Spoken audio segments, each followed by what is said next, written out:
Hi, good afternoon, everyone, and thank you for taking time today to participate in this webinar. My name is Joyce, and I'm a solutions consultant with Unit 4. So previously, when I started off, I was in the HR operations, very hands-on in terms of dealing with payroll issues myself.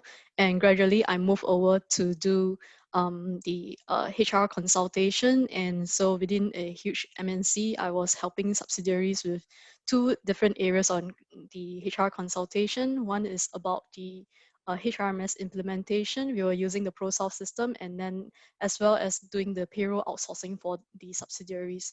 So I'm very happy that I have this opportunity to share with my fellow HR fraternities that the experience that I have gathered over these few years, and also how I can use them to improve on payroll functions. And now that I'm in the technical position, and how I can apply whatever I have in the HR into the technical, and to further help the other of my HR fellows to improve on your HR payroll experience as well. Okay, so I start off with a very typical payroll story, which all of us doing payroll are very familiar with. So imagine you are the person doing the payroll. And so these are the things that you will encounter every month in huge number of transactions. And also it's like they just come at you all the time, right? Okay. And then next, you have something to do with the deadlines. You have deadlines coming from all kinds of directions at you. And also you have a lot of requests regarding salary calculation and so on from different parties, not just within your team, but also outside your team. So this is really a very exciting job for the payroll person indeed. And I guess in a way we can agree with something, the common point is that payroll is a function that is constantly racing against time, and payroll needs to be highly accurate. I think we do agree to that, right? And yet, with these kind of constraints, right, we are further constrained by these kind of things that require high accuracy. So things like statutory requirements of the country, and also bank cutoff dates, that really hits your deadlines a lot, and also your company's HR policies. So the things that will make accuracy and timeliness very important for payroll. Okay. So I kind of classify the challenges hitting the payroll into four broad categories, which I list in this slide. So I'll go through one by one in detail. Okay, so the first payroll challenge that we have, slow information. So we have to ask a lot of questions. Why is information slow, and what does slow means? So I feel that slow is actually relative to your deadline. So we have to look at the reason why it is being slow, okay? So I would like you to take a step back and sometimes, question certain things in your payroll operations, like, why is a deadline being set, okay? And it might be set maybe like several years ago, and you want to evaluate it time and again in a periodic manner, whether the deadlines are still relevant. And also, can we also help some of our internal stakeholders with the information data collection, help them a bit, give them a bit of instructions, and also to let them know what are our cut-off dates, what are our internal expectations as well. So we can kind of mitigate a bit on the slow information. Next is about incomplete information. So I would say the culprits are usually things like human and the system. So if it's the human factor, so we want to ask ourselves, is there any possibility that it's always a particular group of people who are not able to give you the information in a completed manner? And why is that so? And also, like, how can payroll help them to provide the information that is completed for you? Is there something wrong with the data collection that we have? And also, we want to ask the questions about the system settings that you have in your HRMS. Sometimes, right, we can get a bit of help with some automatic reminders, for example, to point out to us when we do the data entry, which areas did we not complete, and how do we ensure that they are always completed. So we may want to look at some of the settings in our system to make our job easier. Okay, the next one, right, is about different mediums of information. So I would like to cite a very typical example, which is the gathering of attendance time records, basically. So time records, right? You have the situation where the time records could be in hard copies and also soft copies and different sources of data, even in soft copies. And so we need to review the processes on how the data is being collected. Okay, so ideally speaking, you will want just one single medium to gather and collate all your data in one source and give it to the payroll system to crunch, right? But however, you always have this difficulty, and you have to ask the question, why is that so? And you want to ask the question from the very beginning, from the but employee's perspective. So how do they actually provide the data to HR in the beginning and get it to be approved step by step? So do we have any constraint along the way? Is there any challenges? Like for example, infrastructure of the data collection method, can that be changed at all? And do expect that along the way you will face some constraints and also resistance when you try to change certain things like that. All right. So I do believe that different mediums of information is definitely both a technical and a human issue. Okay. So next is the combination of both slow and incomplete information, and also is more difficult than the earlier two is because last minute instructions from management is very hard for you to control. And most of the time management, especially the top management, they are not aware of the operational constraints of payroll. And even if they know, they don't care because they feel that the direction they give for certain payment or certain salary, right, is extremely important and it's mission critical. So we don't usually argue with the management about, why should a salary be paid in a particular month and by which date. All right. So these kind of things, right? How do we tackle it? I would say, it's best to ensure that your payroll system is flexible enough for you to take care of these things. And also you must bear in mind you want to take on a slightly more proactive approach and be ready to negotiate and to kind of collaborate and communicate well in order to tackle this particular payroll challenge. Okay, so, right. Okay, now I would like to share with you a unsuccessful payroll story. Okay, so what turned a payroll operations into an invincible monster? So let me share with you my own personal experience and when I was doing payroll myself. Okay, so how did this particular payroll operation turn to something that's really like out of control? Okay, so first of all, this company has more than 500 employees. So in terms of quantity, in terms of the number of transactions involved for payroll to do adjustment, that's really a lot every month. All right.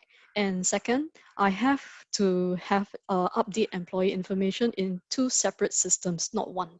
So we do know when you need to do double entry, that's double the effort and also potentially two different sets of information if the data entry is not good.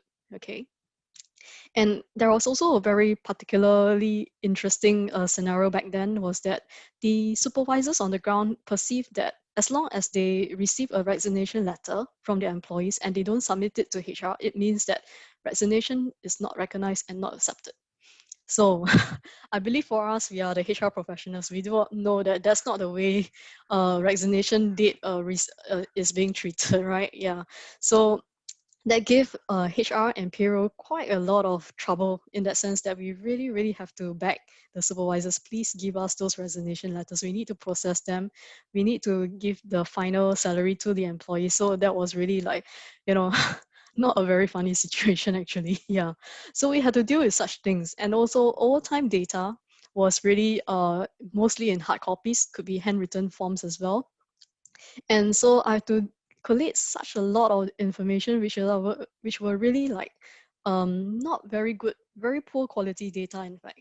And to couple with that, not just the input, the poor quality of data input, I have my system limitations as well. I was not familiar with the HRMS I was working on, and even then the statutory settings were faulty, and that resulted in many mistakes in the calculation sometimes. And if you have time constraint, large volume of data, that's not very helpful. And imagine the time spent just to correct those mistakes. That was really very scary. Yeah. And I think the straw that broke the camel's back was that there was one incident when I had to do the computation of salary adjustments and bonus for one particular month. And the instructions that came to me was in error. All right. So I had to change and update and do salary adjustments for the employees in the second month, and also to regenerate the bonus letters for the employees in the second month in the other HRMS. So there was like 2 rounds of adjustments over 2 systems. That's like double the work. That was really very scary. Okay. So after all these years, when I have gathered more industrial knowledge and experience, I look back at what was done the last time, and I ask myself, could I have done anything better compared to what I was in the past? So I tell myself, the things that I could have done better. First, I could have really reviewed the work processes earlier to have a better understanding. Look at the points of improvement where I could have done things better. Okay, and having said that as well, as I mentioned, I was not very familiar with the new HR system back then, and I think I could have asked for more help to review some of these settings, get some technical assistance to understand how the system worked and why is it that if a small little checkbox was not ticked, what are the impact on the rest of the calculations? Things like that would prevent me from miscalculating things and also to prevent me from redoing work that is very that will cause a lot of time consuming issues. Okay, I could have gotten more help from the team, and also I could have proactively created some rules to standardize data collection. Okay, so these are my own personal reflections. So I'm not sure about yourself. Do you face such an issue, and would you want to do things better as well? Okay, so next I cite to you another example, another story, which is a successful payroll story, I would say. So that was during the days when I'm doing payroll outsourcing. And so I have to work with one of the subsidiary companies to handle the vaccination of a high-level professional. He's a foreigner. And so we need to do a lot of things like the tax clearance, withholding of salary before the tax clearance, the final bonus, which is purely on the management discretion and things like that. And even from the very beginning, the vaccination date was not firm. Okay, when we have to deal with that, right, we will have to ask a lot of questions. So what is the deadline that we need to meet? So we consulted this in a very quick manner. We have to give the heads up to the payroll operations to tell them this is going to happen and within which deadline, which month may be impacted. And the payroll operations quickly gave us the information. This is the reasonable deadline. This is what the system can help you to do. And then also we were able to advise the management in this way, and then they can speed up the decision making in that sense. Okay, so very happily, even though there were like at least 6 people involved in this vaccination case, but because of the very good and clear communication that we have, and also the very, very confidence that our payroll operations have on the system, which incidentally was the unit for ProSoft system, we were able to use the system's flexibility to really handle the standalone calculation in a very, very quick and timely manner and to achieve what we want to do. So we managed to do the tax filing on time without breaking the law. We managed to clear the employee for his final salary, and we also managed to really, get him to understand, what is his final take-home pay before he leaves the country. So these are very important for all our stakeholders, not just the management, but also for the employee, the resigning employee himself. So that really helped to, maintain a very, very good communication for the employee. Okay. So when we look at our payroll challenges, right, I would want to introduce to you 3 steps how you want to tackle these challenges. So first of all is to categorize the challenges when you meet them, okay? So we have a lot of challenge along the way. So we cannot tackle everything at one shot. We need to prioritize our resources. So in this diagram, you can see I have classified the challenges as whether they are controllable within payroll's control or uncontrollable, and whether your solution can be a short-term or a long-term solution. Okay. So I would say that incomplete and slow information are the low-hanging fruits that you can try to achieve. So because these are very much controlled within the payroll and HR environment. Whereas for things like different mediums of information, you may need more stakeholders involved. Could be internal stakeholders like the other departments, and also external stakeholders like your HRMS vendor. Okay, so they are not so easy to tackle, and you need to plan your resources beforehand. Yeah. Okay. So the next step, which I would recommend you to take when you have a payroll challenge, is to confront the challenge itself. Don't run away, otherwise you will not learn anything. Okay, so imagine you have a very difficult scenario to take care of, like for example, the per diem allowance calculation, which impacts both CPF and also for IRAS tax filing in a certain sense. Okay, so what would you do? So sometimes it's easy to just go the manual way, calculate everything on Excel and then dump them onto a payroll system and hopefully, okay, everything is done. Okay, but how about, why don't you try to consider exploring new solutions and to see whether you can automate certain calculations, review the workflow, how per diem allowance can be flowed from HR to accounting, and also how accounting can be accountable for certain things and how HR can be accountable for other statutory matters. And so if you have a better process, you don't need to face this issue that could have been like chronic, and it means that you have to keep facing this issue month after month after month. Okay, and so yep, the experience for you as a payroll will improve if you try to confront the challenge instead of running away from it. Okay. So the third step, which I will recommend you to take, right, is to translate these payroll challenges into your HRMS requirements. So when you need to look at a HRMS to see how a HRMS can help you, right, I will recommend you to look at the qualities as listed in this slide. Okay. So the first one is accuracy. This is already a given. You don't want to, worry about statutory matters. This is like the first and most fundamental thing. You want to make sure that these calculations are correct, formulas are correctly set up, allowance deductions are properly set up, data validation is in place to help you do checking. So there's like as minimal manual intervention as possible. Then next, right, you'll want your HRMS to be flexible and adaptable at all times.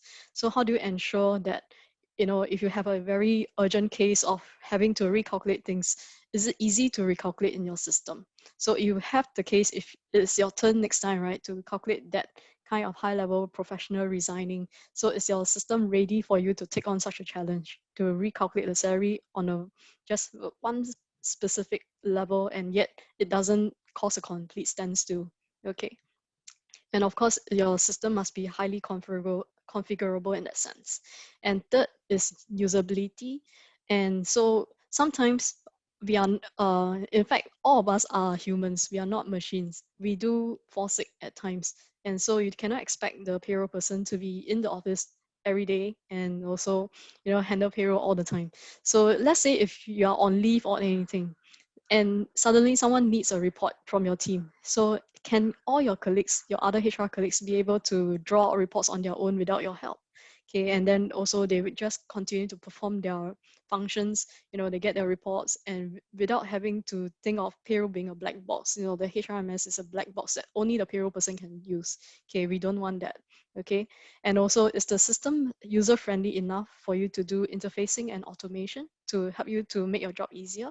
And can the skills be transferred easily from one user to another? So do consider these factors when you think about how the HRMS can help you to tackle your payroll challenge. Okay, so after this session, right, I think I'd like to share with you the homework that you can have for yourself. Okay, so just like the earlier diagrams, I have classified the payroll challenge into like short-term and long-term solutions that you can take on. Okay, so in the short term, this is what I recommend you to do. First of all, you review your communication process and also your payroll submission deadlines. These are very easy things to do.